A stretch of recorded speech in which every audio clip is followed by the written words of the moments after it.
Bien, bueno, agradecer al Colegio de Arquitectos de Tungurahua por darme el espacio a hacer la presentación del trabajo que hemos realizado en la ciudad de Cuenca entre un grupo de personas y es un proyecto que se llama el Proyecto 9 de Octubre, que era justamente para ubicar a los vendedores formales e informales de los mercados de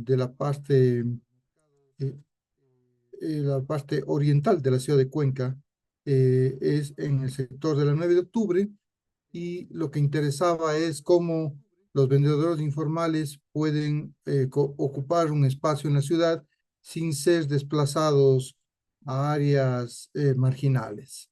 Este es el mercado 9 de octubre, esta era la ocupación del mercado que se daba y con el tiempo cómo fue variando.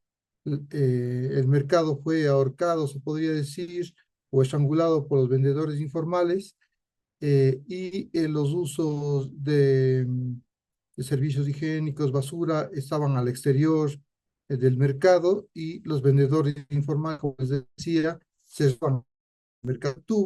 La idea fue buscar que los vendedores informales no se desplacen a otros lugares, sino que se queden en el mismo lugar. Hicimos el proyecto que en vez de que tenga un nivel, hicimos 3 niveles, y se realizó el proyecto del mercado teniendo en cuenta a los vendedores, ¿no? Formales e informales, incluyendo a todos ellos un mismo espacio de productos perecibles. Este es el caso del mercado 9 de octubre, que les estoy mostrando algunas imágenes, cómo quedó el mercado 9 de octubre. Y también trabajamos con otro mercado en la misma zona, que es la Plaza Rotary, que es más bien ventas de artesanías.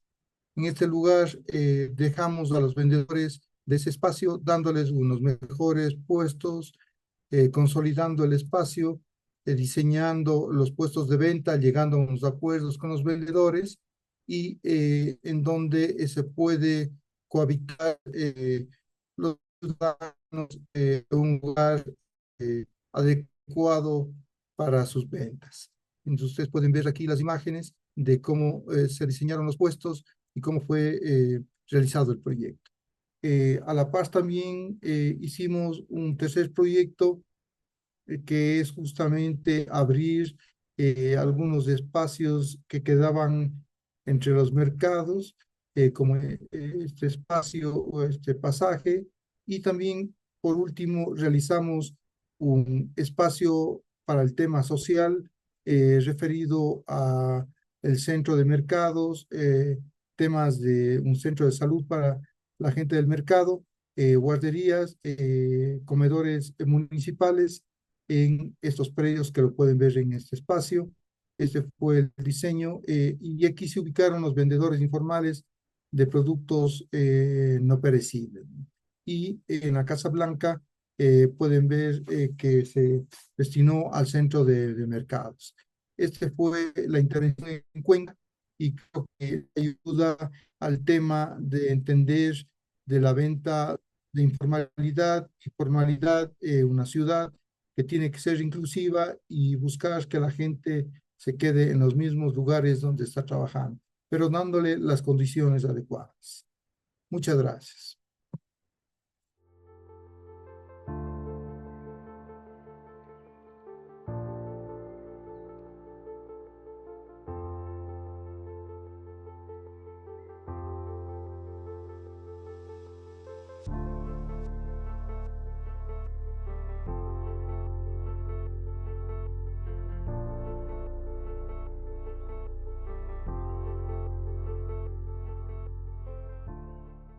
Entonces, esta fotografía fue tomada el día de hoy en Ambato. Siempre me gusta llegar y hacer algún tipo de recorrido para no estar ausente de lo que de verdad pasa en los lugares, porque yo tengo la experiencia mía, y probablemente algunas de esas cosas pueden servir, pero por supuesto esta ciudad tiene su especificidad.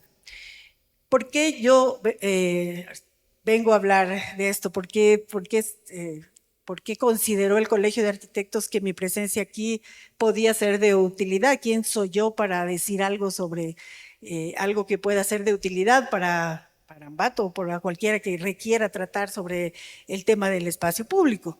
Yo soy una apasionada de los centros históricos. Vivo en el centro histórico de Quito, la de la mitad es mi casa, la de la izquierda es mi hijo y mi sobrino, que ahora es mi colaborador, y con los cuales, pues, la foto de la derecha es justo un trabajo que se hizo sobre espacio público en Santa Clara, en el centro histórico de Quito, tras el proyecto de Vuelta al Centro, que fue hecho después de la pandemia. Y bueno, esto es por lo que se considera, además de que como funcionaria pública también, como administradora de la zona centro del Distrito Metropolitano, junto con muchísimos otros que pudieran estar ahora aquí conmigo o en vez de mí hablando sobre procesos, trabajamos sobre el tema de la reubicación de los comerciantes del centro histórico y bueno, la vida mía ha sido dedicada sobre todo a la gestión de ciudades, ¿no? Sea desde la cultura, como lo hago ahora, a través del Festival de Música Ocupa, que es un festival que lleva la música clásica a lugares inusuales, a lugares, visibilizamos lugares que están abandonados a través de la música clásica. Llegamos a los sitios donde están los usuarios que no pueden llegar a escuchar eso, como los hospitales o los centros de adicciones. Y bueno, dentro de esta cuestión, el espacio público, para mí, el hecho de que un espacio público, el espacio público en general no se convierta en tierra de nadie, sino que tenga un manejo de espacio público y mantenga su carácter de público, ha sido una de las principales cuestiones en las que me he desarrollado, ¿verdad? Comparto esta especie de postulado de que hacer las preguntas adecuadas es muy importante para poder abordar un tema, ¿no? Hace un tiempo estuvimos recibiendo en Quito al que fuera secretario de Cultura de la Municipalidad de Medellín, Jorge Melguizo, y él habló un montón de esto. De hecho, todo el taller lo desarrolló en base a las preguntas. Porque cuando partimos de afirmaciones que no vienen de una pregunta, corremos mucho riesgo de venir con una idea que está bien, es una idea mental o de escritorio, cuando más, pero no sabemos más de eso. ¿Por qué? ¿Por qué el colegio ha decidido preguntarse? ¿Qué queremos, no? Respecto del espacio público, ¿qué estamos buscando al visibilizar las situaciones del espacio público aquí en Ambato? ¿Qué quiere Ambato para su espacio público, no? Hoy que recorríamos, yo preguntaba algunos datos de acá, porque la ciudad de Ambato pues es una ciudad súper extensa, baja, no tiene construcciones altas, tiene 102.000 hectáreas de extensión. Para tener una relación, el Centro Histórico de Quito tiene 320, y tiene 102.102, que es todo Ambato. Y solo el 2% de ese territorio es donde está el área urbana, porque tiene un área rural importantísima y un área de protección gigantesca. Los habitantes de Ambato son pues en el censo 320.000 en el censo del 2010 y para ahora más o menos 400.000. Y estamos hablando en cambio de un universo de comercio de la calle de 3.000 comerciantes y también, perdón, 3.000 comerciantes que usan espacio público en la calle para sus ventas y estamos hablando también de algunos mercados que tienen importante espacio vacío sin gestionar para esas ventas. Bueno, ahora vamos a hablar más de eso. ¿Y por qué hablamos de espacio público, verdad? ¿Por qué tenemos la necesidad de hablar de espacio público? El espacio público a veces, ¿no? Se entiende como el espacio donde cualquier cosa puede pasar y no importa que suceda en las ciudades. Por ejemplo, a veces se pregunta, ¿por qué no me dejan poner todos los días mi música aquí si es espacio público? Yo puedo hacer eso si yo quiero, ¿verdad? Entonces, ahí viene esto que dio origen a uno de los foros. Yo trabajé mucho tiempo para el foro del Colegio de Arquitectos de Pichincha. Fui la coordinadora de ese foro y uno de los foros justamente se llamaba espacio público o tierra de nadie, ¿no? Porque el espacio público es lo menos espontáneo de gestionarse, debe gestionarse, porque si no pierde el carácter de público. La ciudad se queda sin espacio público, se privatiza el espacio en forma permanente, pero no es menos cierto que ahora que veíamos, ¿no?, tantos colores de venta de las frutas y de las flores y de todo en espacio público, no es menos cierto que hay una vitalidad que esas ventas y esa actividad le producen al espacio, no podemos negar eso, ¿no? La idiosincrasia de la venta también en plazas y esto, ¿no? Que tienen que ir encontrando una manera de gestionarse que no sea que el resto de la ciudad se queda sin el espacio público, porque si estamos hablando aquí de 3,000 comerciantes de calle, estamos hablando de 400,000 ambateños que tienen derecho a ese espacio público, a esa acera, a esa calle, a todo. Yo me quiero referir principalmente al tema de las ventas en la calle porque es el tema que yo más he trabajado sobre el espacio público. Pero el espacio público es un universo inmenso, se puede hablar como habló Boris del tema de la infraestructura para poder acoger a estos vendedores de calle. Él se refirió exclusivamente al tema arquitectónico. Yo me referiré en el caso de Cuenca también a los 2 años previos a lo que él contó, que requirió la negociación con esos comerciantes, porque justamente yo trabajé en el equipo que hizo esa negociación para que se pudiera dar ese trabajo, ¿no? Que a veces el trabajo de la negociación de un proceso es lo que queda oculto, de lo que no se habla, pero es el trabajo que permite luego hacer las cosas. Sin ese trabajo es muy difícil. Se puede hacer a la fuerza, como alguna vez lo hizo Guayaquil, pero esos trabajos que son hechos a la fuerza tienen muy poca duración, porque tienen muy poca duración y personalmente no comparto mucho el hecho de hacerlo de esa manera, habiendo herramientas de otro formato, ¿verdad? Ya. ¿Por qué gestionar el espacio público? Esta es una fotografía de 1998, es mía la fotografía, porque fue el año en que empezamos la negociación.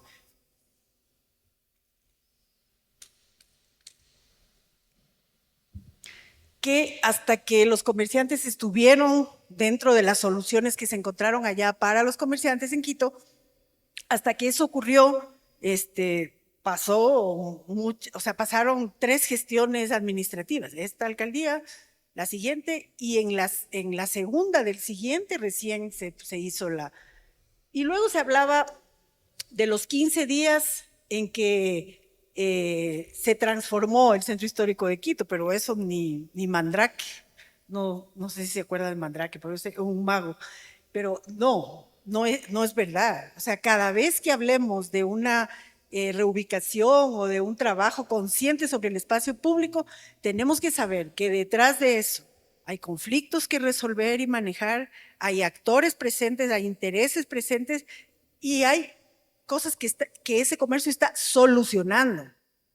Hogares que están trabajando en eso. Hoy día hablábamos de que el radio de influencia a veces de estos vendedores de 300 personas, familiares involucrados en ventas en distintos puntos del país o de la ciudad. O sea, no estamos hablando de algo que no, como un Lego, ¿verdad? Que lo movemos de un lado a otro y ya queda muy bien y ya nos gusta cómo está. No, estamos hablando de un proceso de la ciudad. Bueno, esta foto es como para hablar de cada cosa en particular. Por ejemplo, yo no me voy a referir a esa parte, pero aquí vemos que un principal usuario es el automóvil, y en nuestras ciudades y en Ambato especialmente, el principal usuario del espacio público en las calles es el auto privado. Casi nadie está caminando, hay poca gente caminando, muchísimo auto, ¿no? Esto lo que pasa es que el espacio público no es infinito, no es. Entonces el día que en cada familia tenga 5 autos, no se va a poder mover el auto en la calle por más apuro que tengamos de llegar. Pero digamos, no quería abordarlo mucho a este tema, sin embargo, los temas paralelos al tema de la ocupación del comercio en las calles son, por supuesto, el tema de la movilidad, el tema de la movilidad, el tema de la residencialidad, sí, de la vivienda, que aquí en cambio eso es algo súper importante, ¿no? Cada vez están haciéndose viviendas y están ocupadas las viviendas, ¿no? Hay procesos en el centro, pero hay una producción de vivienda que hace pensar que la gente quiere mucho vivir en Ambato y eso está muy bien, ¿no? Porque una ciudad sin habitantes, el centro histórico de Quito, por ejemplo, cuando yo llegué a vivir teníamos 70,000 habitantes y ahora tenemos 40,000 habitantes. Eso es un peso muy fuerte para ese centro. Entonces hay que aprovechar esas oportunidades. Entonces, ¿por qué requiere una gestión? ¿No? Porque aquí a veces se podría pensar, ojalá no hubieran las ventas para que puedan pasar más carros, ¿no? Pero tal vez los vendedores piensan, ojalá fuéramos más de nosotros para no dejar pasar los carros, como ocurre en los días de feria aquí en Ambato, que yo no, hoy día no es un día de feria, no vine el día de feria, vendré un día porque esos temas son justo los de mis pasiones y ver qué ocurre ahí, no tener curiosidad de qué ocurre, que es una cosa bien importante en estos temas. No solo lo que yo como profesional arquitecto quiero ver bonito en un lugar, sino qué está ocurriendo en la dinámica de ese lugar. Esto es muy importante. Vale. Entonces, esta es otra cuestión, ¿no? Cuando se habla de la venta en la calle, se habla como de un todo. La venta en la calle, en los informales, llamados en algunas ocasiones, la gente de Quito, con los que se hizo la negociación, pidieron que les llamáramos minoristas y no informales, porque es verdad, ¿no? Alguna vez leía un graffiti que vimos en Sao Paulo que decía, ningún ser humano como ser humano es informal o es ilegal como ser humano, ¿no? Entonces tal vez si eres tú el vendedor de la calle, que te digan el informal no te gusta. Y está bien que no te guste. Haces una actividad que está dentro de una cadena de actividades informales, pero tienes nombre, apellido, pertenencia como todos. Entonces, también cuando se ve esto como un todo, no es real. Porque ¿a qué nos estamos refiriendo? Por ejemplo, al tipo de vendedor, ¿no? Realmente es informal, es ocasional, es permanente, es ambulante. Ahí hay toda una clasificación que puedes hacer y que no es lo mismo, no es lo mismo la persona que viene solo el día de feria que la que clava todo y está todos los días de lunes a domingo. Están asociados, están organizados, hay colectivos. En Quito, por ejemplo, eran 82 asociaciones que agrupaban a entre 6,500 y 8,000 comerciantes que estaban en forma permanente las 12 horas que hay luz todos los días de domingo a domingo y dejaban sus cosas ahí en la noche, o sea, guardaban, pero dejaban las covachas ahí y llegaban a 10,000 los días de feria. O sea, no era el mismo proceso de aquí. Aquí, el día que no es de feria, realmente es bien residual la ocupación que hay, muy, muy residual. Yo creo que como ciudad se ha hecho algún tipo de trabajo porque son espacios donde puedes caminar en muchos lugares y en algunos pocos no, que ya vamos a hablar ahora. ¿Cuántos vendedores hay en estas calles? Bueno, se habla de estos 3,000, ¿no? Habría que saber la pertenencia, qué es lo que están vendiendo. Mucho de lo que yo vi ahora son tiendas formales, podríamos llamar, o tiendas que sacan los productos afuera, ¿no? Es otro fenómeno, ¿no? Le deja sacar, lo saca. Esto es tan sensible, el tema de la gestión en el espacio público, de que toda la ciudad sepa que hay un ojo sobre ese espacio público para mantener el carácter de público. Para eso es el ojo. Entonces, cuando eso deja de haber, es como un radar lo que hay, la presión que hay para el uso de ese espacio público. Entonces yo el otro día le vi en cerca de Loja, hay un pueblo que se llama Cera, donde se hace cerámica, linda, preciosa.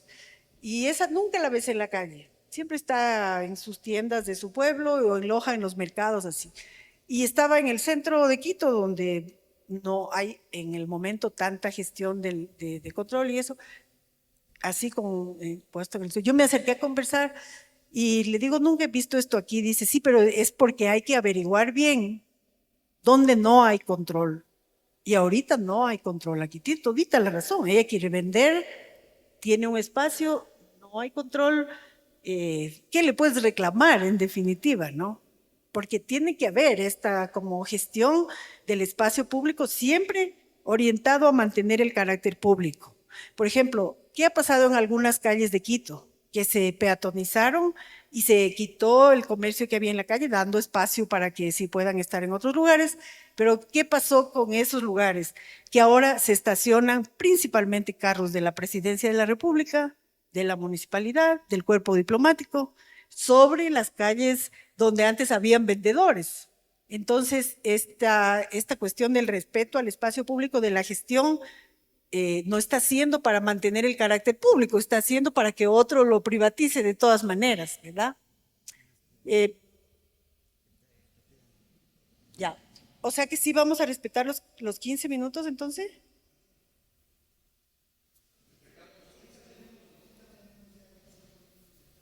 Ya.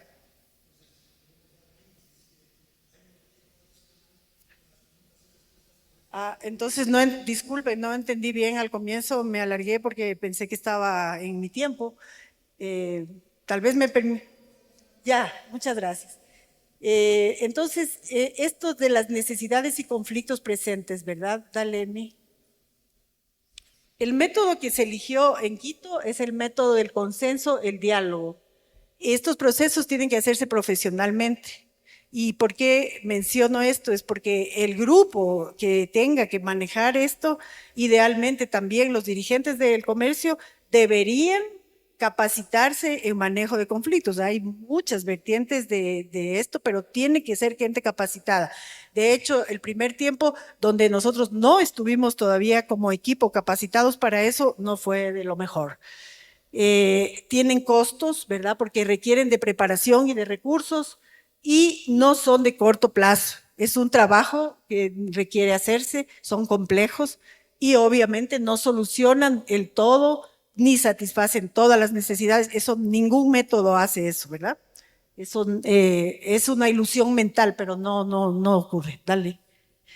Entonces, esta es la calle, la misma calle luego de la reubicación, que me encanta esa foto porque es igual de usada, solamente que no tiene toda la conflictividad que tenía la otra calle. Estos comerciantes se reubicaron en centros comerciales populares del ahorro. Sí, por favor.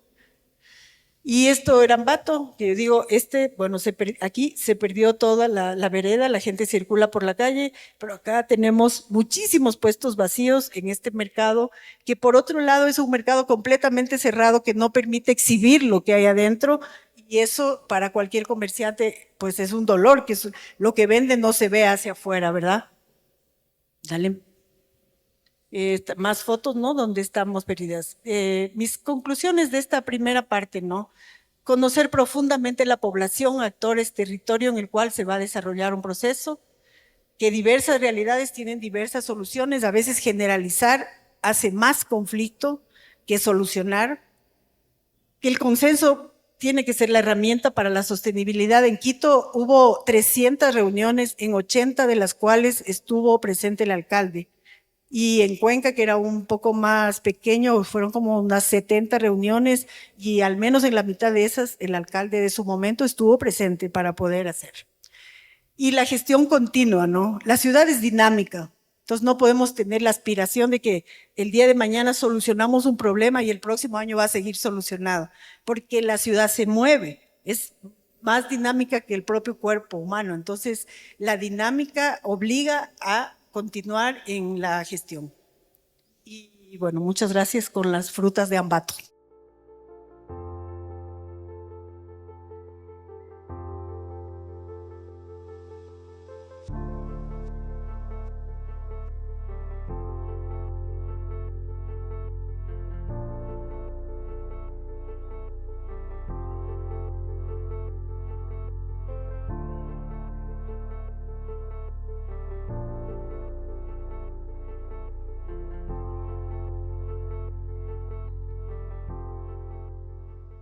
Listo, buenas tardes a todos. Primero agradeciendo la invitación, ya eh, mucho esfuerzo para hacer este evento y te agradezco mucho por habernos invitado y al Colegio de Arquitectos de Tungurahua y a la municipalidad también por eso. Bueno, como Mónica dijo, el espacio público es enorme, la visión del espacio público, de dónde de las aristas que se pueda ver. Y yo vengo con una propuesta de hablar el espacio público a partir de donde yo actúo. Entonces, primero me gustaría situarme un poco. Yo soy profesor de la Universidad Central del Ecuador. Mi nombre es Hernán Espinosa. Y yo en verdad estoy desde el 2015 en Ecuador, actuando como profesor investigador y me ausenté unos 4 años para poder hacer el doctorado y regresé otra vez en 2022, pero yo hice toda mi formación en Brasil. Estoy desde el año 2004 en Brasil y yo he trabajado prácticamente con favelas y ocupaciones informales, toda mi vida universitaria y mi vida académica. Entonces yo les hablo a partir de eso, yo les hablo a partir de los asentamientos informales y la relación del espacio público a partir del hábitat popular, ya que es un poco, se parece mucho a la cuestión de los mercados y todo, porque realmente las vendedoras y todo viven en los hábitats populares, pero yo estoy hablando desde ese foco. Y el día de hoy yo les traje esto de la producción social del espacio público, un estudio de caso que investigamos hace unos 2 años, 3 años, que es la cooperativa Alianza Solidaria del Sur de Quito, que es un, es un caso emblemático de la cuestión del espacio público en el sur de Quito. Entonces, primera cosa es que yo les vengo a hablar a partir de un colectivo docente. Tenemos un observatorio de la producción del territorio ecuatoriano, somos 7 docentes que actuamos dentro del observatorio y manejamos cerca de 30 a 40 estudiantes. Lo que hacemos aquí es vinculación con la sociedad e investigación. Nosotros creemos que tienen que ser unidos. Toda investigación que hacemos es una investigación y acción en el territorio.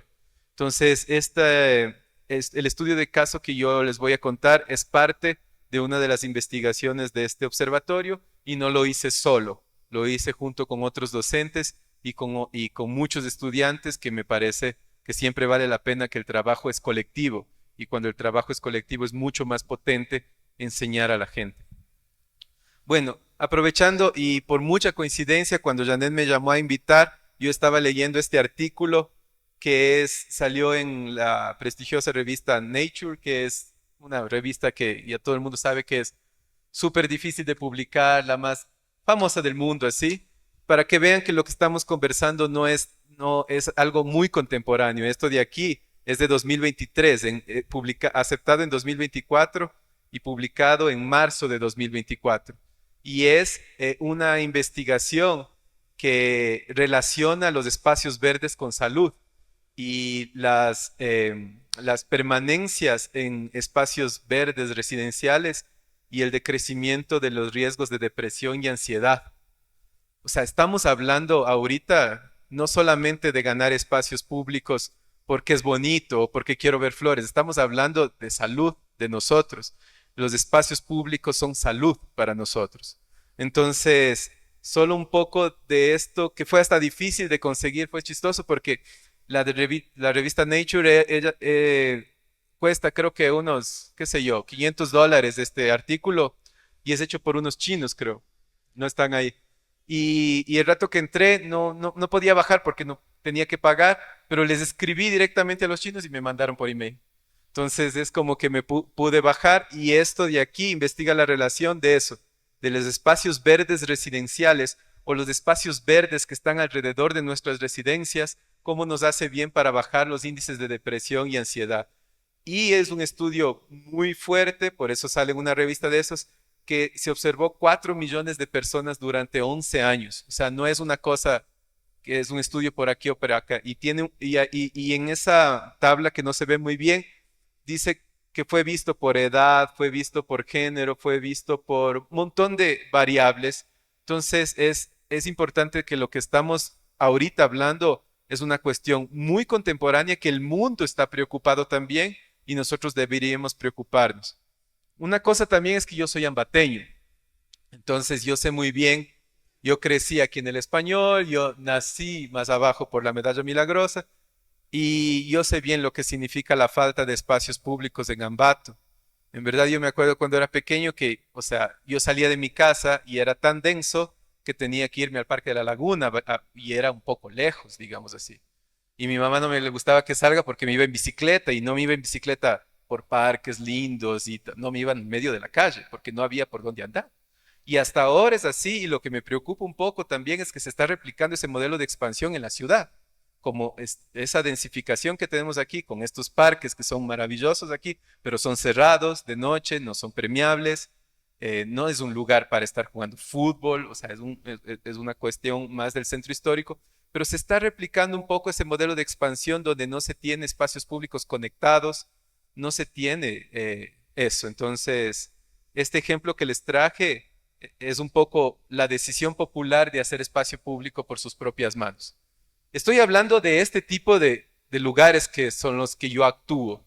Yo tengo un consultorio se llama Consultorio Arquitectónico de Comunas, trabajo en comunas en Quito, me gusta trabajar en ese espacio, no es tradicional que los arquitectos trabajen dentro de favelas, pero es un lugar donde se necesita mucho arquitecto. Inclusive se necesita mucho arquitecto que trabaje ahí adentro, que se le puede pagar. Y en las facultades de arquitectura, infelizmente, en el Ecuador, no se prepara un perfil para un arquitecto que trabaje en hábitat popular, ¿no? Bueno, y este es un mapa de las cooperativas de vivienda en Quito.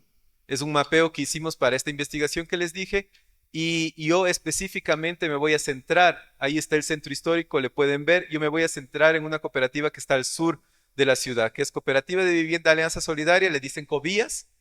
¿Y cuáles son los lemas de ellos cuando les conocí? Nosotros practicamos el buen vivir, el medio ambiente y el hábitat. Para mí fue una sorpresa porque yo que venía de ya una experiencia brasileña donde es muy fuerte la vivienda, solamente vivienda, vivienda digna, vivienda esto, tal, tal. Aquí en esta cooperativa se comenzaba a hablar de hábitat y de cuidar el hábitat, no solo la vivienda. Me pareció súper interesante. Como todo proceso de investigación que hacemos dentro del observatorio, nosotros utilizamos una herramienta que se llama líneas de tiempo, donde vamos sistemáticamente conociendo la historia de la comunidad o de donde actuamos y vamos poniéndole en el tiempo para darnos cuenta de ese movimiento histórico que es importante para conocer cualquier resolución. Entonces, es realmente ver lo que materialmente se ha hecho en el territorio, se ha hecho por mingas, que se ha hecho por una cosa, otra cosa, y eso comenzamos a hacer desde los años 90 que ellos comienzan a hacer la cooperativa.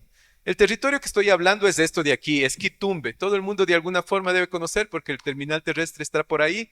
Sabremos que, y es exactamente cerca del terminal terrestre donde tenemos unos macro lotes que son grandes y tenemos permeado de quebradas. Es un terreno que está permeado por quebradas. Tradicionalmente en el sur de Quito, la expansión urbana es tapar quebrada, hacer vivienda, tapar quebrada, hacer vivienda, y así hemos crecido. Solo que esta cooperativa se negó a ese modelo de desarrollo. Entonces, actualmente la cooperativa es esto, es esta mancha que ustedes están viendo ahí en el medio de dos quebradas. Ellos decidieron, en vez de tapar la quebrada para hacer las viviendas entre las quebradas y hacer que las quebradas sean su espacio público. Pero la cuestión es que las quebradas estaban en este estado. Había, bueno, todo el mundo sabe cómo es una quebrada, ¿no? Cómo les tratamos a las quebradas aquí, que en verdad son pequeños ríos, son cursos de agua. Pero digamos que esta cuestión del buen vivir que ellos le tenían decía así, yo no le voy a tapar a una quebrada, es como estarle tapando a un río. Entonces, ahí voy a hacer una citación del líder que infelizmente falleció de COVID, el líder comunitario de la cooperativa. Él decía, el problema habitacional no solo tiene que ver con la construcción de casas, se debe considerar el entorno natural aledaño de las viviendas, por eso se hace necesario tratar el hábitat. Qué importante tener la conciencia de que la casa no es solo casa, que la casa es el hábitat alrededor también. Y regresándome al estudio de los chinos, es ese espacio verde que está cerca de nuestras viviendas lo que nos hace que la ansiedad se baje y la depresión se baje. Entonces, tiene mucha relación con esto. La cosa es que ellos decidieron cuando compraron ese terreno que iban a limpiar la quebrada. Y ellos para mí fue súper importante porque generalmente en las construcciones de vivienda en Quito, en el sur, hacen por medio de minga las casas, ¿no es cierto? Siempre vemos que las casas se hacen en minga y todo. Ellos decidieron lo contrario. Las casas los vamos a hacer con un profesional, que es el compañero Alberto Andino, y el hábitat lo vamos a hacer en minga. Fue una decisión crucial en ese momento. Entonces ellos retiraron 8 toneladas de basura de la quebrada. Fue la primera cosa que hicieron. Después se fueron capacitando. El proceso de capacitación, que es una educación popular, es súper importante. Y vamos a acordarnos de educadores populares como Paulo Freire, que realmente son los que empoderan a la gente y pueden hacer de alguna forma conciencia a través de pequeños conceptos como el buen vivir. La cuestión del buen vivir empoderó mucho a estas personas para poder querer un hábitat digno, ¿no es cierto? Entonces, fueron así los procesos de capacitación, todos los cooperandos en ese proceso, ¿no es cierto?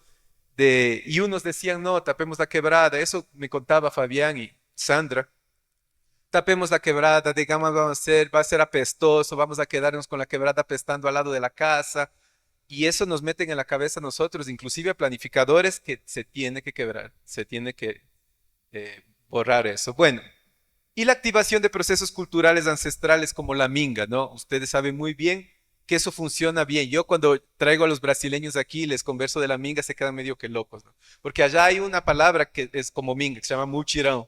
Pero muchirão es así, reunámonos y trabajemos. La minga no, la minga ya viene con asadón, botas, tijeras, ya preparados con sol block. O sea, es una cosa que es casi un lenguaje, casi una semiótica, si es una cosa que vos dices solo minga y ya sabes que tienes que estar preparado para todo. ¿Eh? Entonces, ellos a través de la minga comenzaron a sacar la basura y la limpieza, recuperación y estabilización de ese talud. Y es así que se fue realizando que ellos decían, este sueño, que no sabían si realmente iba a ser, y fueron retirando las cosas, trabajando con voluntarios es importante. Las universidades, nosotros cumplimos un papel importantísimo en la vinculación comunitaria. En este caso, la católica ayudó, la salesiana ayudó a sacar tierra, escombros y todo eso. Entonces, nosotros también tenemos que dejar a nuestros estudiantes que pisen el lodo, que es una cosa que las facultades de arquitectura les tienen mucho miedo, a que los estudiantes pisen lodo. Bueno, y así fue. Ese es el parque que hicieron, ¿no? Hasta ahora está así. Infelizmente, bueno, les voy a contar al final lo que pasó en los últimos años, pero así pasó durante mucho tiempo. Y en donde ven las gradas por ahí es el terminal terrestre. En este momento no había el terminal terrestre.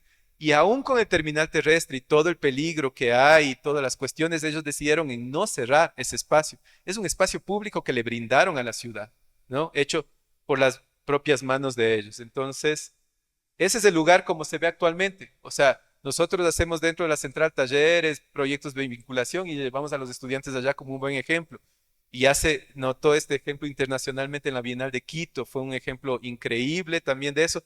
Internacionalmente este caso es mucho más famoso que nacionalmente. Me pareció que es bueno traer aquí como espacio público para que también se conozca nacionalmente. Bueno, ellos dicen que hicieron la primera ciclovía de Quito. Hay algunas cosas también que ellos son súper orgullosos, pero realmente actualmente o sea, si ustedes van allá es como un lugar contemporáneo de, de esas intervenciones europeas, de que solamente por plantas que son autóctonas, ¿saben? Unas cosas así, ellos ya lo hacían en los años 90, ¿sí? De poca intervención, o sea, no tanto la mano humana, sino la naturaleza, que sea bueno, de esa manera. Hicieron jardineras donde sembraron muchas cosas, ahí por ahí sale la cuestión del agua y ellos le fueron haciendo un tratamiento al agua, como pueden ver aquí, que le fueron haciendo un curso natural de río mismo al agua de la quebrada.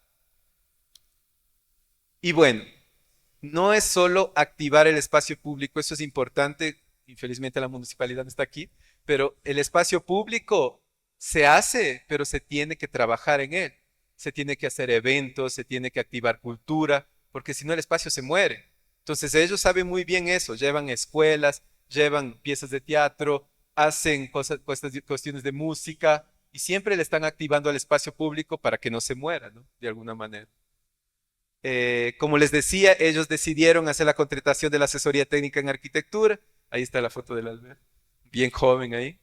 Y, y las casas son preciosas. O sea, para una cooperativa de vivienda en Quito, en el sur de Quito, en los años 90, fue una referencia. Si le ven como el tratamiento del espacio verde está realmente armónico con la cuestión de del medio ambiente. Claro que el arquitecto Alberto dio las directrices para los patios internos y todo eso, pero así se ve actualmente. Ahorita están con unas rejas y hasta en eso no subieron muro. Con la cuestión del peligro, subieron rejas y a las rejas le hicieron con jardín, con enredaderas y todo, se le ve todavía bien. Pero eso, la quebrada está de un lado y las casas están del otro lado. Las casas más caras son las que están con vista a la quebrada. Eso es también cambiar el chip un poco del mercado inmobiliario también, ¿no? Que antes les daban la espalda y eran las más baratas. Ahora las más caras son las que están con vista a la quebrada. Así se ve, bueno, esto debe haber sido hace unos 4 o 5 años, pero así se ve el conjunto de la Alianza Solidaria. Ahí está con las rejas, están aquí. Si le ven, las rejas están aquí, son unas rejas y la quebrada aquí. Entonces, si ustedes preguntan, claro que las nuevas generaciones vienen, no les interesa tanto entrar en la cuestión comunitaria, los jóvenes, pero si les dices, ¿quieres salir de aquí? No, no quiero, porque ahora tienen metro a la puerta, terminal terrestre al frente y están justo en una centralidad que dentro del plan de uso y gestión del suelo de Quito es conformada como la nueva centralidad, la Quitumbe. Es una nueva centralidad que le quieren hacer, qué sé yo, como el otro lado de Quito, al norte, la plataforma gubernamental, tiene otra plataforma gubernamental. Entonces le quieren hacer una centralidad. Finalizando, otra vez voy a tener que citarle que después de casi 2 décadas de la cooperativa, ha demostrado que por medio de la organización popular, la economía social y solidaria y la autogestión, es posible cambiar paradigmas sociales, influenciar políticas públicas y servir de ejemplo a otras comunidades organizadas. Esto lo dicen porque ellos tuvieron un fuerte componente en la Secretaría de Quebradas. Les llamaron para ver cómo se trata las quebradas. Influenciaron bastante en las cuestiones de política pública. En conclusión, me gustaría decir que nosotros tenemos que comenzar a trabajar con la naturaleza. No podemos dejar de que nuestras quebradas sean nuestros enemigos, que los espacios vacíos sean nuestros enemigos de botaderos de basura. O sea, si no hay una política integral con soluciones basadas en la naturaleza, con intervención de espacios públicos conectados por nudos, redes, ¿qué es lo que nos dan en las facultades de arquitectura en el 5º semestre con proyectos ficticios? O sea, realmente se necesita hacer eso, o sea, a conexiones entre espacios públicos, porque si no, no vamos a llegar a nada, siempre vamos a estar espacios fraccionados, como la experiencia que les dije que yo iba a la laguna y tenía que irme entre carros a jugar. Es un poco eso. Muchas gracias.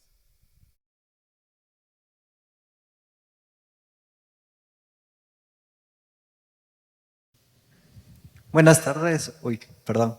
Hernán, felicitaciones por tu presentación. Es realmente muy, muy interesante y también bastante inspiradora. Quería preguntarte más sobre un poco de los actores involucrados en ese proceso como posibilidades para replicarlo en otros espacios que tengan las mismas características. Por ejemplo, si tú sabes cómo fue el tema de la cooperativa compró el lote a alguna familia o cómo se hizo, si es que la municipalidad tuvo algún tipo de intervención, porque al mismo tiempo que se innovó en los temas de construcción y se revalorizó la quebrada, por ejemplo, también se podían pensar en formas de innovación en cuanto a los modelos para la administración de ciertos lotes en Quito que podrían servir como posibles espacios para replicar proyectos como este.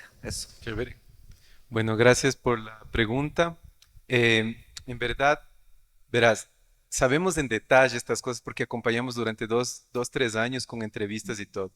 El lote fue comprado de una hacienda, como casi siempre se compra. Inclusive hay algunas cosas bien chéveres porque el comité del pueblo también fue comprado, que todo el mundo dice es una invasión fue comprado, pero fue comprado a pocos sucres, ¿sabes? O sea, es fue una cosa más como que no voy a invadir, le estoy comprando por 2 sucres, pero ya estaba como casi invadido. Pero la cosa es que Aquí la cooperativa, al contrario de mi experiencia en el Brasil, que en el Brasil es mucho la ocupación de espacios por los movimientos sin tierra, no sé si han oído eso y todo. Aquí no, en Quito, por lo menos lo que conozco de los grupos más populares es que sí compran y compran o sea, a bajos costos, pero compran. Y ellos quieren comprar, no quieren que les regalen. Entonces, este lote fue comprado, pero fue comprado muy barato. ¿Por qué? Porque tenía dos quebradas. Entonces fue extremadamente barato. Y era eso, era vendido como que, bueno, para rellenar ya van a tener que gastar un platanal. Entonces les vamos a vender barato. Y lo chévere es esa dada la vuelta, esa lógica, ¿no? De que la quebrada fue el punto de inflexión en las decisiones. Eh, Hay unas cuestiones de innovación que ahorita estás mencionando. Hay una innovación social que me parece fantástica en Alianza Solidario, que ellos hicieron un banco de herramientas. Cada uno fue llevando sus herramientas, su asadón y tal, y guardaron en uno como un container improvisado de madera que ellos mismos hicieron. Y no, o sea, en las mingas no era necesario que todo el mundo lleve su asadón, sus cosas a su casa y vengan trayendo su asadón. Había el banco de herramientas y a veces los mingueros no podían ir el sábado, se prestaban las herramientas entre sí, se anotaba que cada uno venía con la herramienta y se devolvía las herramientas, no se perdía una sola herramienta. Eso me parece una innovación social increíble en la cuestión del banco de herramientas. Hay algunas otras cositas, pero yo creo que para replicar estos modelos no estamos muy lejos. En las comunidades, en páramos y todo, continúan trabajando de la misma manera. Solo que en la ciudad parece que nos da un cortocircuito de que no se puede hacer. Pero si se comienza un poco a buscar en nuestros modelos de desarrollo que teníamos antes, ancestrales y todo, podemos comenzar a ver colaboraciones que no tenemos en este mundo occidental capitalista. Es eso.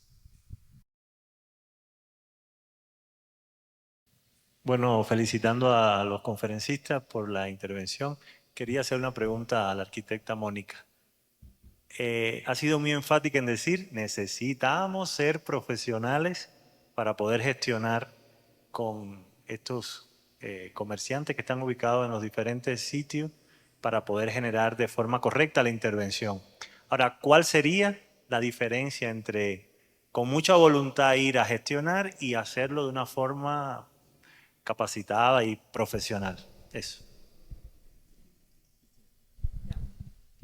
Bueno, muchas gracias por la pregunta, porque es súper interesante lo que dices, ¿no?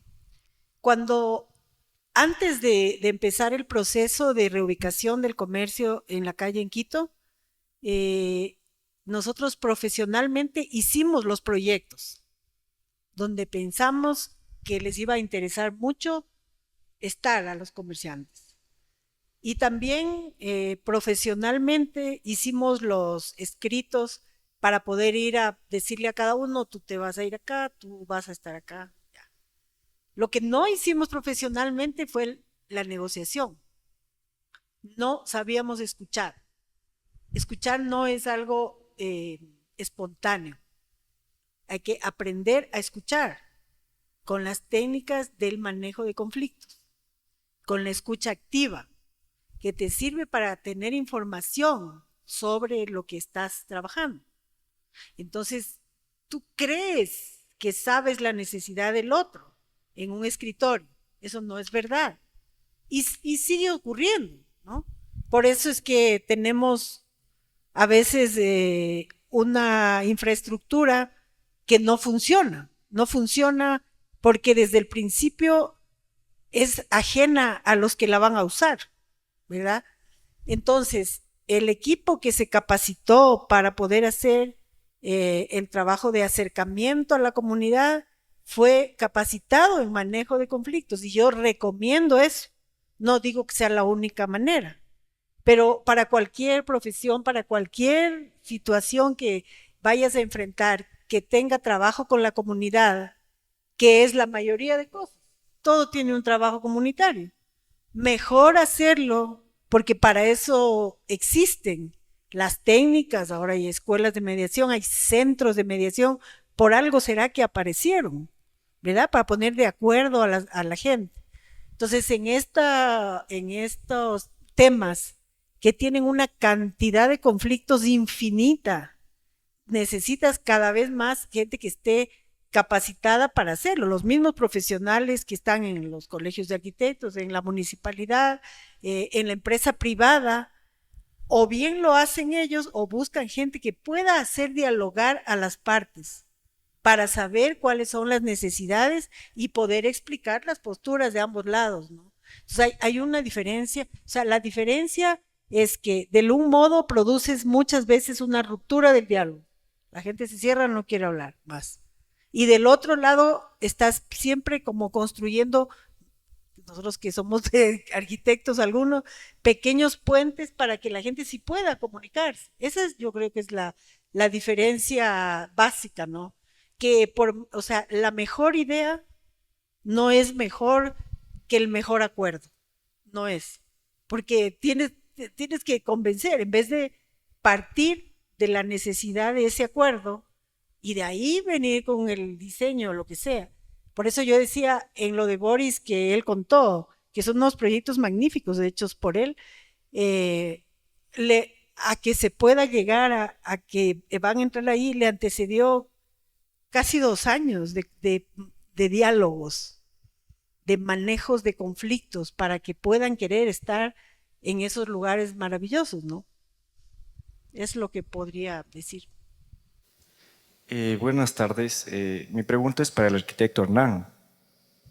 Bueno, usted comentó que el espacio público se entiende como un elemento esencial y complementario para la vida cotidiana, ¿no es cierto?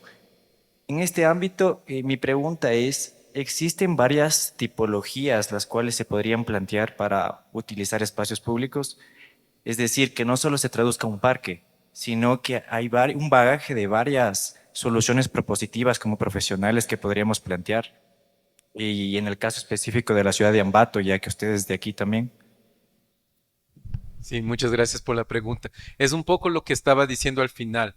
O sea, el espacio público no puede ser visto como solamente el espacio del parque, el que tenemos aquí al frente mismo, que es un espacio lindazo pero cerrado, ¿no? Abierto a horarios. Y eso es una cosa bien rara. Por ejemplo, en Quito yo creo que todo el mundo debe conocer el Parque La Carolina. Parque La Carolina que está ahí en el medio es un caso raro de un parque de tanta dimensión aquí en Latinoamérica que no tenga reja. O sea, en Brasil no existe eso. En Brasil los parques que son de esa dimensión son un poco más alejados, no están en el medio de la ciudad y sí hay guardias por todo lado. Parque La Carolina, aunque tenga todos sus problemas, los borrachitos adentro y un montón de cosas, y hay un tipo de un control, pero está completamente abierto 24 horas. Y ese es otro tipo de espacio, pero también puede haber los espacios residuales. Trabajar en las fisuras en la ciudad es un desafío para el que le gusta el espacio público, ¿no? Por ejemplo, para un ejercicio de taller de diseño urbano en la universidad, yo siempre trabajo en las fisuras, en las quebradas, en las escaleras que están ahí degradadas, en otros lugares. El objetivo es conectar estos. O sea, como yo les decía eso de que no podía irme a la laguna porque no tenía que estar entre carros, la cosa es que yo me puedo ir a la laguna por espacios que no sean verdes, maravillosos, lindos y todo, pero por lo menos que sean espacios organizados, sin mucha gente donde no pueda atropellar a alguien, o que tenga un área peatonalizada y un área grande peatonalizada y solo en vez de entrar el carro en doble vía, que se haga solo una vía y que se haga todavía elevada a 30 kilómetros y yo pueda estar con la bicicleta al lado. También es un espacio público de calidad. O sea, sí se puede hacer espacios públicos de calidad en lo construido, en los centros históricos. Ya nos acaba de demostrar Mónica también.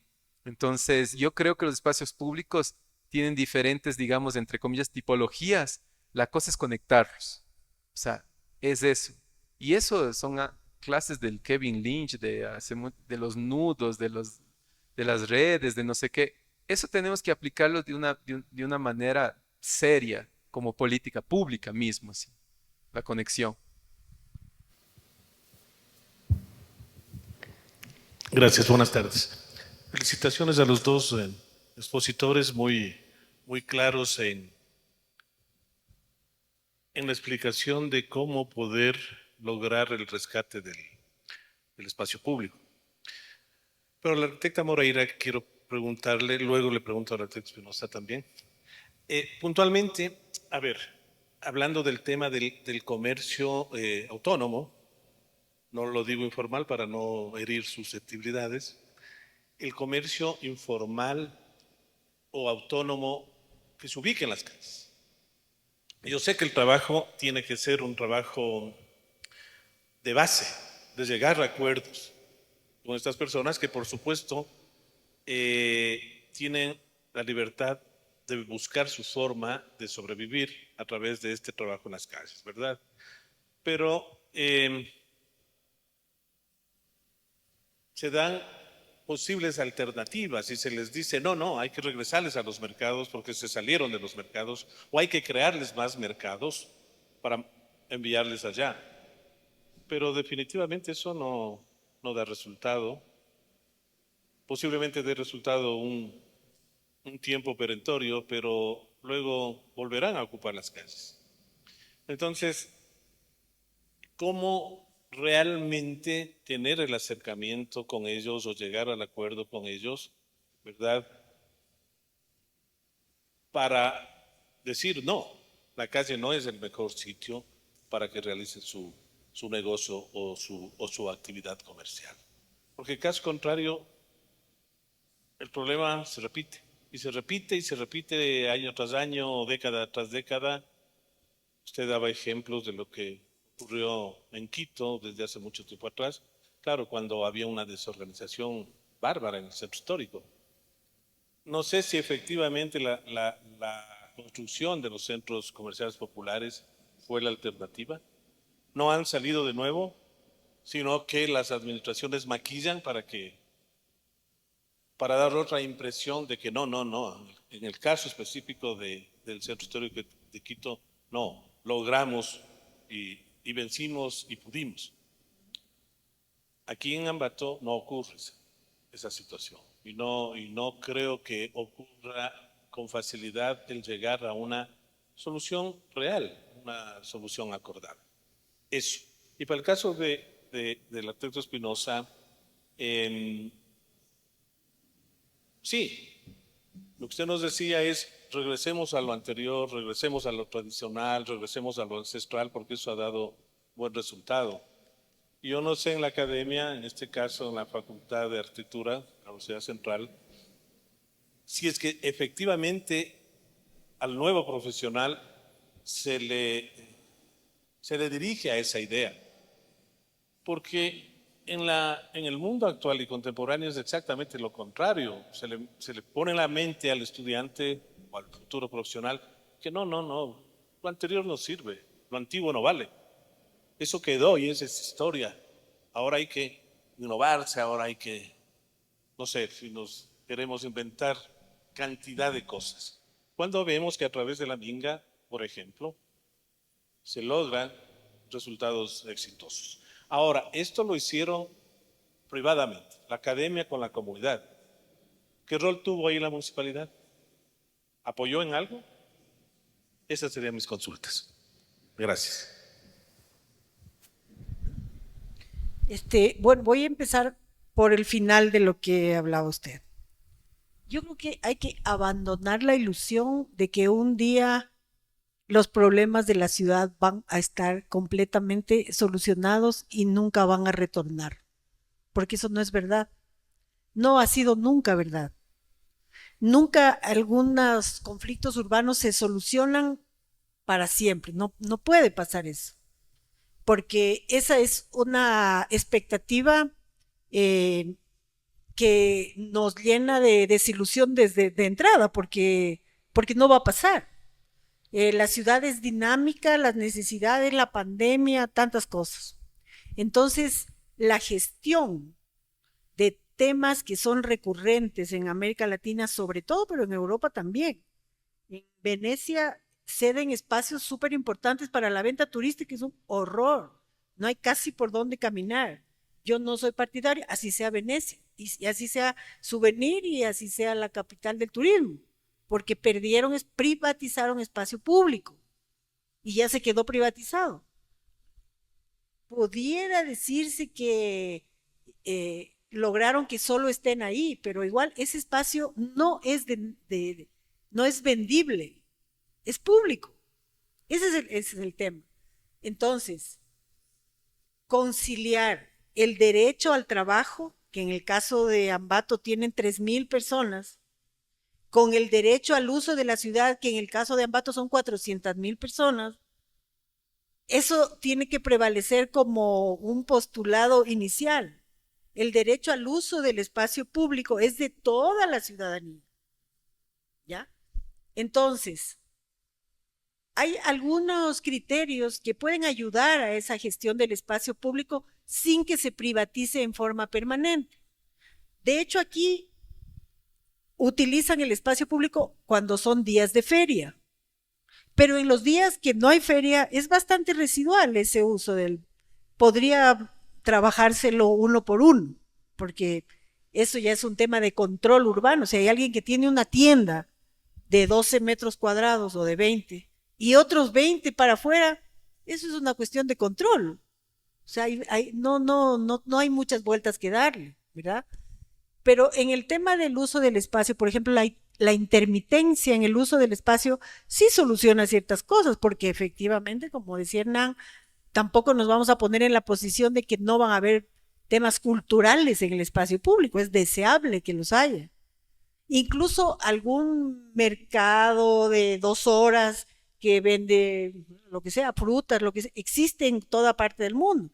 El problema viene cuando esos espacios se privatizan en forma permanente y ya no hay nada más que pueda ocurrir ahí. Y peor, cuando te dejan sin espacios públicos, o sea, ya no hay vereda, no existe vereda, ¿ya? Entonces, cuando el político le ofrece, ahora hablábamos de eso con Janet, cuando el político le ofrece que si él gana, se queda en la calle, tiene que comprar un terreno y ofrecerle el terreno que él compra, porque lo que está ofreciendo no es de él. Ese es un tema que hay que ver. Ahora, dentro de esto, ¿por qué los acuerdos? Porque finalmente, cuando hay partes en conflicto y no se maneja el acuerdo, lo que la gente hace es posicionarse. Por ejemplo, en el caso de Quito, los vendedores decían, muertos no sacarán, sangre correrá. Y el municipio decía, ni uno en la calle. Pero entre esas dos posiciones, no son intereses, muertos nos sacarán, sangre correrá, no es un interés, es una posición. El interés, yo tengo que dar de comer a mi familia, tengo que trabajar, ese es conciliable con un espacio en donde lo pueda hacer, ¿verdad? Ahora, por ejemplo, empiezan a salir los restaurantes hacia afuera y eso se ve como, no sé la palabra, bonito, digamos, pero igual está privatizando un espacio público si está todo el día ahí. Yo les cuento lo que yo pienso de eso, ¿no? Hay criterios y criterios, pero a mí me parece que intentar que el espacio público no pierda el carácter de público es una cuestión de todos los actores de una ciudad. Por eso yo digo, ¿qué quieren? Porque también si quieren seguir comprando muchísimos carros, no va a poder moverse el tráfico. Si quieren ir en carro a todo lado y todo lo de la ciudad funciona en cualquier ciudad, no solo aquí. Un día no se van a poder mover y el principal usuario del espacio público de Ambato y otras ciudades no es ese comerciante informal, es el auto, ¿no? Entonces, por eso es la pregunta, ¿no? A ver, ¿cómo queremos imaginar esta situación, ¿no? Yo creo que ese manejo ha dado resultados y puede darlos en otros lados. O sea, Cuenca es un ejemplo. Vuelven a estar ahí porque se deja de gestionar. ¿Dónde van los siguientes? Y así, pero sí creo que es importante tener una idea de la gestión como algo dinámico, movible, cambiante. Gracias. O sea, yo voy a 3 puntos. Primero voy a contestarte y después te voy a pedir que repitas las 3 últimas palabras que dijiste que no entendí aquí, no se oía muy bien. Verás, primero antes con esto de Mónica, que estaba contando de los comerciantes, y le estaba contando a Mónica que nosotros acabamos de comenzar una investigación sobre los mercados y la alimentación saludable en Quito y su relación con el espacio público. Y los primeros hallazgos es que hay una crisis de los mercados. Yo creo que eso también es importante comenzar a discutir aquí, porque en Quito se acabó de pagar una consultoría para poder hacer un diagnóstico de las crisis de los mercados, porque en Quito por lo menos no se construye ningún mercado desde los años 60 y ya se van perdiendo más de 7. Y hay mercados todavía. Yo que soy ambateño sé que el mercado aquí es muy, muy activo, pero todavía pienso que sí está en esa crisis también. O sea, la gente está saliendo de los mercados es por algo. Entonces, para arreglar la cuestión de la cuestión autónoma, de la venta autónoma, también hay que ponerse atrás y ver el mercado también cuál es la crisis que está en el mercado y también la política debe ir al lado. Una política que vea los mercados, pero también que, que pueda hacer esta negociación con la venta informal. Yo creo que es importante pensar no solamente en los informales, pero pensar en la casa de donde ellos están saliendo, que son los mercados. Respondiente un poco, eh, los jóvenes de hoy, ¿no? O sea, yo digo los jóvenes así, porque yo también estoy con 41 años, sigo avanzando, pero no es que tenemos una malla curricular que tenga, qué sé yo, el buen vivir y territorio, ¿sabes? Sí teníamos un profesor allá en la central que se llama Alfredo Lozano, que se jubiló este semestre infelizmente, porque era el único que jalaba para esos temas. Pero yo sinceramente, yo soy creyente que no una materia del cosmos andino y todo va a solucionar el problema. Yo creo que lo que arregla de alguna manera el problema es la tercera función sustantiva de la universidad, que se llama vinculación con la sociedad. La vinculación tiene que ser llevada de una manera pedagógica y no solamente cumplir horas como lo estamos haciendo en las universidades. Es eso un poco que en la central se maneja. Los proyectos comunitarios no es solo para que los chicos cumplan horas y todo. Realmente nos involucramos con la sociedad, trabajamos de 1 a 2 años con esas comunidades, que es lo mínimo para poder hacer algo decente. Y le vemos a la vinculación con la sociedad como una cuestión pedagógica, o sea, es una cuestión que te enseña también. Entonces, de nada sirve decirle al estudiante de que tenemos que preservar la minga y todo, como meterle en una minga, a que esté ahí ayudando, a pasar ladrillitos y cosas de ese tipo. Entonces nos ha ayudado bastante esa cuestión de la central ya tiene una tradición de la antigua extensión universitaria y a partir de 2012 vinculación con la sociedad. Tiene una tradición de 1920. La central fue la primera en hacer vinculación con la sociedad en este país. Y paulatinamente se ha ido dejando de hacer cosas extremadamente comunitarias como se hacía en los años 60 y 50, pero se guarda esa tradición. Y es chévere porque en las comunidades vos dices que eres de la central y te abren las puertas de la casa, de todo lado, porque parece que hay esa cosa también en el imaginario de las comunidades de que si eres de la central me vas a ayudar. Entonces eso nos ha ayudado bastante también. Los alumnos que se forman con esa mentalidad de que lo nuestro es lo que vale, lo que tenemos que ver es nuestras raíces, son alumnos que hacen buena vinculación con la sociedad, la que les ayuda a formarse pedagógicamente. Eso. Y la tercera, no sé, las últimas palabras que dijiste, no me acuerdo. Gracias. No, solamente lo último era el rol de la municipalidad. Lo que lograron fue la academia con la comunidad, pero el rol de la municipalidad fue solamente que la exigencia del cumplimiento de la normativa o hubo alguna otra participación. También regreso a esta cuestión de la vinculación. Yo creo que hay vinculación comunitaria y hay vinculación institucional. En verdad, la gama de la vinculación con la sociedad por el régimen académico es enorme. Va desde proyectos comunitarios, prácticas profesionales, hasta observatorios, hasta un montón de cosas. Se puede hacer un montón de cosas.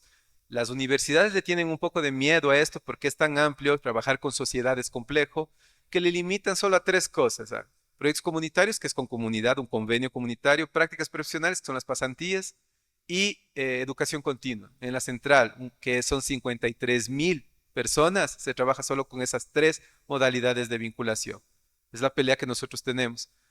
Pero también hay una vinculación con con los GATS, que eso sí yo tengo mis críticas, porque son extremadamente, no es clientelista, sino una cosa como que, quiero este mercadito aquí, qué sé yo. Nosotros les diseñamos y les damos los planos y así hizo vinculación y no es así, ¿no? Porque no es una cosa que tiene que solo me das planos, yo te doy eso, sino que hay que trabajar más en esa unión universidad y municipalidad, que yo creo que tiene que ser unido a los proyectos comunitarios, porque es la municipalidad que tiene que sus actores estar en estos eventos, estar adentro de las comunidades con nosotros, para que vean, porque hay mucha gente del municipio que nunca ha pisado una comunidad, como hay mucho alumno que también no ha pisado una comunidad, y profesor también. Entonces yo creo que trabajando mancomunadamente todos los estamentos universitarios junto con a lo que nos debemos las escuelas públicas, a las municipalidades, a lo público, creo que se va a conseguir mejores profesionales en arquitectura y urbanismo. Eso. Solo para complementar, creo que es importante decir, o sea, la municipalidad es el administrador de la ciudad. Él es la municipalidad es la que tiene que poner las reglas del juego de esa ciudad. No puede poner el mercado o los transportistas o no, las reglas de juego de cómo se desarrolla la ciudad y el espacio y todo el tema que se está hablando, las pone la municipalidad o las deja de poner y entonces, pues cualquiera las pone, ¿no? A mí me parece que realmente hay algo que me parece muy extraordinario, es el saber que la comunidad, en el caso concreto, en los dos casos, ¿no? Es ese cambio de mentalidad. O sea, la primera, o en el caso de Hernán, o sea, nosotros tenemos una comunidad que está empoderada, pero está empoderada desde el punto de vista de hacer un hábitat. O sea, esa palabra que significa mucho más cosas que solamente estar en un espacio. Y obviamente, o es tener una vivienda, ¿no? Entonces, esa parte que significa un cambio de mentalidad en un caso y en el otro caso también de los comerciantes, de entender que la ciudad es de todos y que podemos irnos un poquito más lejos o un poquito más adentro y que todos vamos a estar más organizados. O sea, yo pienso que ese es quizás uno de los logros más importantes.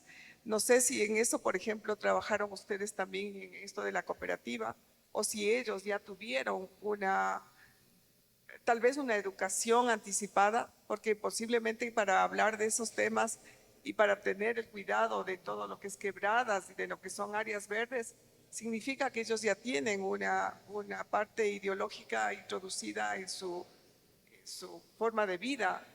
Y obviamente eso también es algo que nosotros también tenemos que empezar a impulsar desde las universidades y de todo lado, porque obviamente nosotros pensamos que, a ver, yo digo, estamos hablando de desarrollo sostenible y no estamos entendiendo muchísimas cosas. Hace unos 2 días nosotros teníamos un foro que se llamaba Rehabilitar el Centro Urbano y la gente no le dio importancia a pesar de lo importante que es dentro del desarrollo sostenible. ¿Ya? Bueno, eso es lo que nosotros pretendemos ahora con los foros, pero ustedes, ¿qué opinión le merecen eso? O sea, yo voy a entrar en un tema bien escabroso, bien complicado, pero la respuesta a lo que estás diciendo es formación política, ¿sabes? La Alianza Solidaria solo llegó a esas conclusiones críticas de no tapar una quebrada porque los líderes tenían una formación política clara. Y no es una formación politiquera, o sea, no es una de partido, es una formación política. Y eso es muchas veces lo que nuestros papás nos enseñaron, ni en política ni en religión, mijito. Y en Brasil es lo mismo, ni política, ni religión, ni fútbol. En Brasil es los tres. Pero hay que comenzar a nuestros jóvenes a meterles al campo político también, o sea, y no estoy hablando de adoctrinarles ni nada. La vinculación con la sociedad ayuda mucho a eso, porque vos sientes esa cuestión política ahí, en territorio, los conflictos que vienen, que el GAT, que esto otro, que me están atacando por aquí, por acá. Yo me refiero a ese campo de entender que tener una formación política, nuestros alumnos no saben nada, nada de nada en esa cuestión, porque casi que se les fue prohibido. Y también en los currículos universitarios se ha quitado completamente eso, porque por lo menos en la central ustedes saben que el campo político es muy complicado. Entonces, yo te digo, este ejemplo que yo llegué a dar es porque los líderes tenían un claro, son gente que vienen de los movimientos de pro vivienda de los años 50, 60, luchas políticas y todo, y le tienen clara la película. quería referirme a lo que dijiste tú de un poquito el cambio de mentalidad. Es verdad. O sea, cuando se habla del trabajo con los comerciantes, los principales actores son los comerciantes, evidentemente, ¿no? Pero, por ejemplo, escucharle decir a un comerciante que era uno de los que más protestaba por empezar a hablar y que no, y después de todo el trabajo, cuando en el salón de la ciudad justo en Quito, él se paró y dijo, yo realmente llegué a entender que me gustaría que mis nietos pudieran verlo a este centro histórico y que parte de poderlo ver es recuperar estas calles. Pero lo dijo él, eso fue lo importante, que lo dijo él, ¿no? Entonces, cuando también nosotros cambiamos. Por eso es que, porque llegas a ver las familias, los trabajos, los hogares que viven de eso, las vicisitudes que tienen. Entonces, todos cambiamos en ese proceso. Y eso a mí me parece siempre maravilloso, porque sin eso es imposible. Es como la idea que se le ocurrió a un funcionario y yo tengo que hacer porque él quiere. Pero esta cosa de decir él no, realmente lo llegué a conocer al centro y sí me conmueve que mi nieto lo pueda ver y que lo vea en buenas condiciones. Porque al menos cuando hablas de estos lugares, lo que tienes que son irrepetibles. El rato en que se llegaran a no estar, perderías algo que es fantástico para el uso social, principalmente. Buenas tardes. Yo creo que la recuperación del espacio público va un poquito más allá. Si bien es cierto, son proyectos puntuales del centro, siempre asociamos el espacio público con los centros históricos, pero la ciudad es un poquito más grande. Los ejemplos que ustedes han manifestado son muy importantes y nos ayudan a entender de mejor manera esta problemática. ¿Qué debemos hacer en estos temas para recuperar y apropiarnos del espacio público en los lados deprimidos? No le tomemos en cuenta al centro, en los lados deprimidos, en los sectores deprimidos de las ciudades, porque al final del día no son sectores que tengan cooperativas, no tienen la organización política, más que política, el liderazgo barrial que se requiere para incentivar este tipo de proyectos, que al final del día no se convierten en espacio público porque ya están cercados. Son el uso y disfrute de los habitantes de esas cooperativas. Pero ¿por qué no pensamos un poquito más allá, en los lados deprimidos de las ciudades que también necesitan la apropiación y la recuperación de estos espacios públicos? De acuerdo a la experiencia de ustedes, ¿qué se podría hacer? Obviamente marca mucho el liderazgo y la visión política de la autoridad. Cuando no hay la visión de ciudad, cuando no hay el liderazgo político, pues no llegamos a ningún puerto. Pero desde la academia, desde los profesionales, ¿cuál puede ser ese aporte para la recuperación y la apropiación del espacio público en las zonas deprimidas? No nos olvidemos de los adultos mayores, de los niños, de las mujeres, las barreras arquitectónicas, el tema del transporte público, todo hace parte de la integralidad del espacio público. Entonces, no sé, de acuerdo a la experiencia de ustedes, ¿qué podemos hacer en esos aspectos? Es una pregunta compleja, ¿no? O sea, porque para tener una respuesta integral a eso, ya me quisiera ir a trabajar en el municipio y que me paguen bacán por ser director de planificación. Pero yo sí creo que es un poco de lo que, o sea, personalmente creo que tiene que ver con un poco de educación también, o sea, con hacerle, por ejemplo, esto que mostré, que los espacios verdes residenciales tienden a ver con disminuir depresión y ansiedad.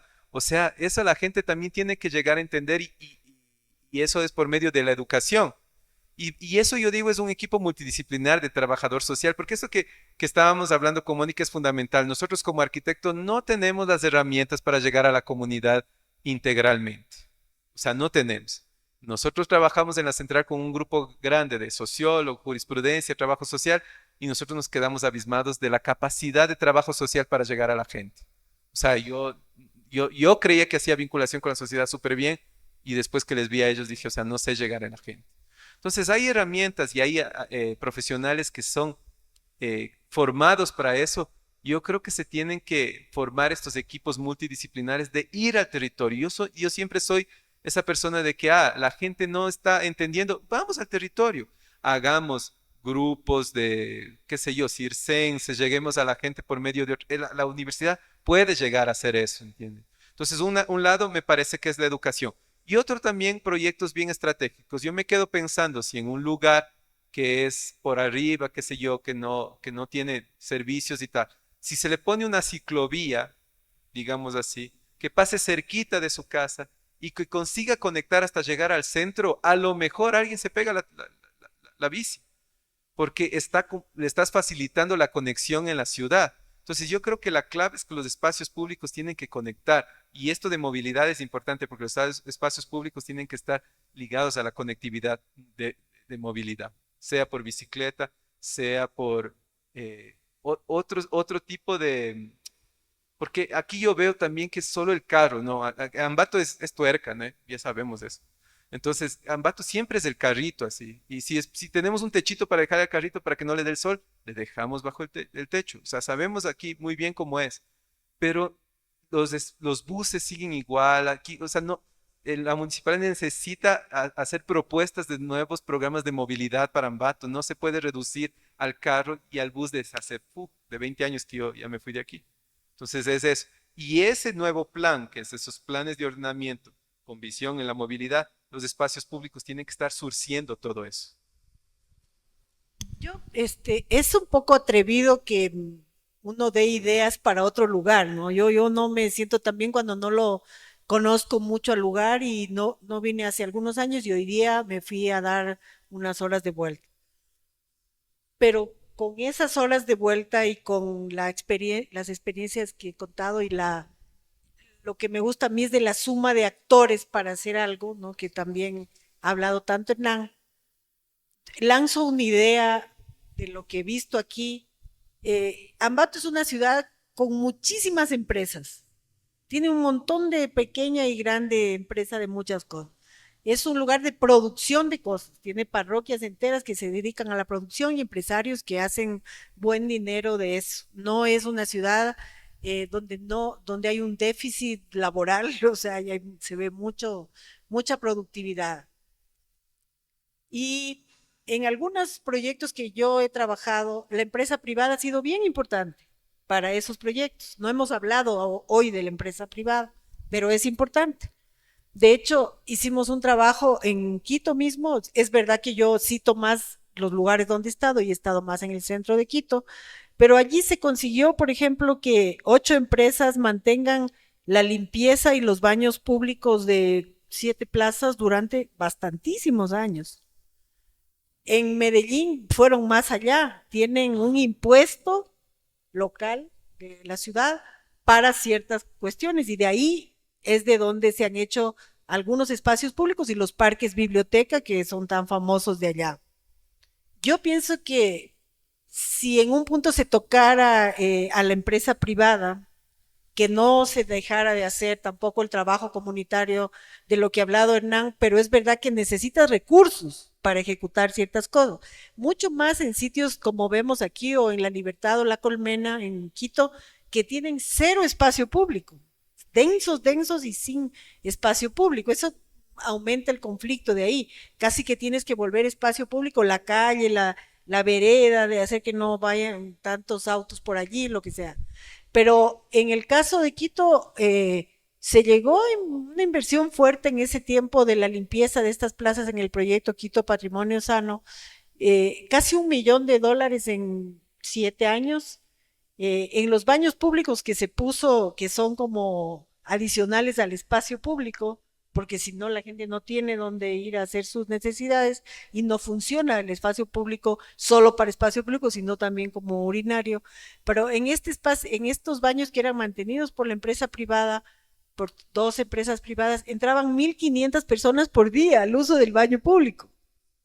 Entonces yo creo que esa puerta, tal vez en Ambato concretamente, es interesante, porque donde hay sitios que no tienes tanta producción, sino que todo lo compras de afuera o algo, tal vez no funcionaría. Pero como una de las ideas que podría surgir, aparte que el municipio sigue siendo el responsable y todo eso, pero cuando hay una empresa, ahora mismo el proyecto de Vuelta al Centro es un proyecto de empresas privadas y ha logrado fortalecer a 40 pequeños comerciantes tradicionales del centro, a ciertas cosas, ¿no? Entonces, la idea general es ampliar la gama de actores. En el caso de aquí, me parece a mí que la línea de ver que hay gente que sí tiene un superávit económico, capaz, eso se puede. La otra, tienen un montón de cooperativas, muchísimas, de letreros de cooperativas, más que en otros lugares. He visto en Otavalo también, tal vez, pero aquí he visto muchísimo. Es otra puerta que tal vez hay que tocar para tratar de encontrar los recursos que tal vez en algunos momentos el mundo público no los tiene. Siempre haciéndolo en manejo comunitario, ¿no? Porque si no llegas y haces algo que la comunidad no necesita, pero queda bonito, pero no es el requerimiento, ¿no?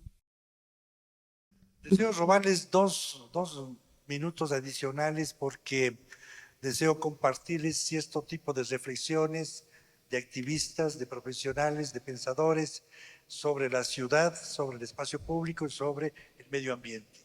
Es muy cortito. Las ciudades tienen la capacidad de proporcionar algo para todo el mundo, solo porque y solo cuando se crean para todo el mundo. James Jacobs. Deben combinar vida y ocio e invitar a ricos y pobres, jóvenes y mayores a compartir los espacios libremente. Los peatones, las bicicletas y el transporte público tienen prioridad sobre el coche y la responsabilidad ecológica debe ser el motor de la planificación de dichos asentamientos. Richard Roger. No hay ninguna lógica que pueda ser impuesta a la ciudad.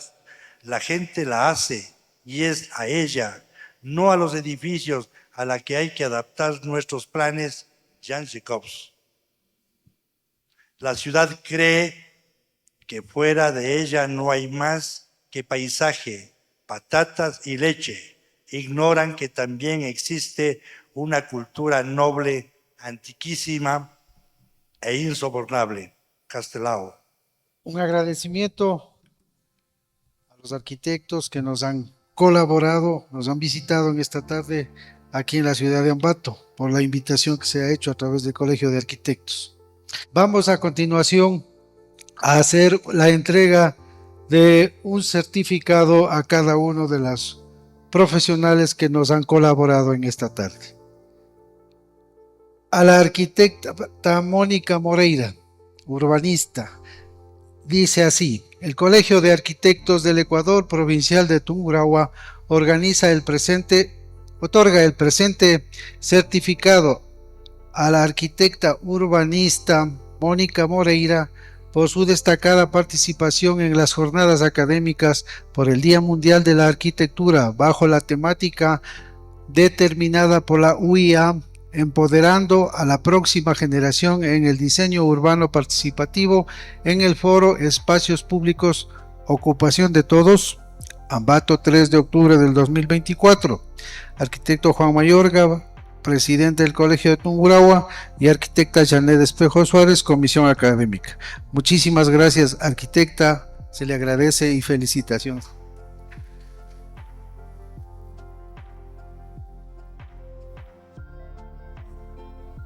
Al arquitecto Hernán Roberto Espinosa Riera se otorga el presente certificado al doctor en arquitectura por su destacada participación en las jornadas académicas por el Día Mundial de la Arquitectura bajo la temática determinada por la UIA, empoderando a la próxima generación en el diseño urbano participativo en el foro Espacios Públicos, Ocupación de Todos, igual Ambato, 3 de octubre de 2024.